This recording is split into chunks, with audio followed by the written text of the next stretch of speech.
రోజు తాలింపు రొట్టి చేస్తున్నాను. దానికి కావాల్సిన పదార్థాలు పచ్చిమిర్చి, కరివేపాకు, నూక. ఆ నూక అనేది కోటా బియ్యం ఉంటాయి కదా, కోటా బియ్యం పెసలు కలిపినవి. ఒక గ్లాస్ పెసలకి 2.5 గ్లాసులు బియ్యం వేస్తే ఆడిస్తే నూక అవుతుంది. ఆ నూకతో చేస్తున్నా. దీన్ని తాలింపు రొట్టి అంటారు.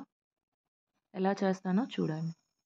ముందుగా పెనం పెట్టుకొని నూనె వేసేసి పోపు దినుసులు, పచ్చిమిర్చి, నెక్స్ట్ కరివేపాకు, మనకు కారం సరిపోయినట్టు పచ్చిమిర్చి వేసుకోవచ్చు, ఎంతైతే అంత. నెక్స్ట్ ఎండుమిర్చి, ఇంతే. ఉల్లిపాయ అట దీంట్లో వేయరు. జస్ట్ బాగా వేగాక నీళ్ళు వేసుకోవాలి. నీళ్ళు ఏముంచి నేను గ్లాసున్నర తీసుకున్నా నూక. ఆ గ్లాసున్నర నూకకి ఒక గ్లాస్కి గ్లాసున్నర మాట అంచనా. ఒక గ్లాస్కి 1.5 గ్లాస్ వాటర్. అలా నేను ఏ గ్లాస్తో తీసుకున్నానో ఆ గ్లాస్తో 1.5 వేసాను అన్నమాట.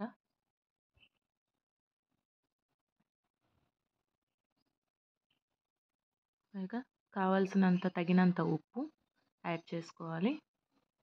తర్వాత బాగా కలుపుకొని అది మరిగాక నేను చెప్పాను కదా నూక, ఆ నూక వేసుకోవాలన్నమాట. ఆ నూక వేసేటప్పుడు అలా కలుపుకునే ఉండాలి, లేదా ఉండలు కట్టేస్తుంది. స్లోగా నూక వేసుకుని స్లోగా కలుపుతూ ఉండాలి. సిమ్లో పెట్టాలి. చూడండి మరిగింది కదా.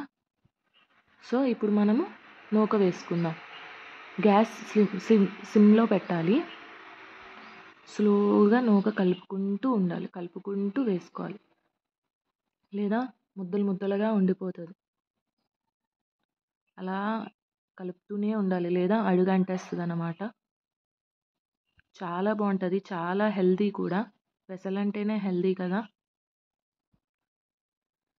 ఇలా కలుపుతూ ఉండి అయిపోయాక కొంచెం మూత పెట్టేయాలి. సరిపోయినంత మూత ఉంటుంది కదా, ఆ మూత పెట్టేస్తే బాగా ఉడుకుతుంది అన్నమాట. ఇలా కొంచెం దగ్గరికి అయ్యాక ఇప్పుడు మూత పెట్టాలి.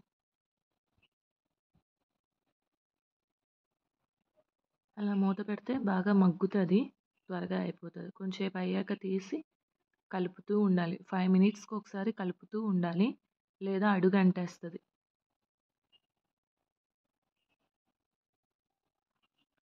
అస్తమాటికి మాత్రం ఇది కలుపుతూనే ఉండాలి, లేదా అడుగంటేస్తుంది, పెచ్చులా వచ్చేస్తుంది.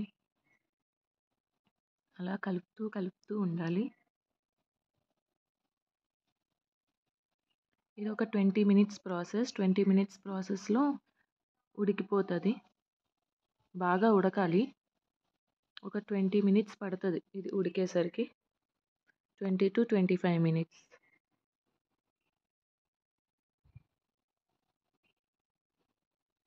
ఇంకా ఉడకపోతే ఇంకొక 5 మినిట్స్ ఉంచండి.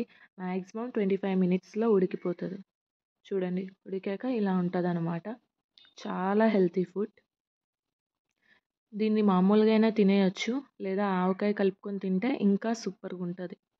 మీరు కూడా ట్రై చేయండి. ట్రై చేసి ఎలా ఉందో కమెంట్ సెక్షన్లో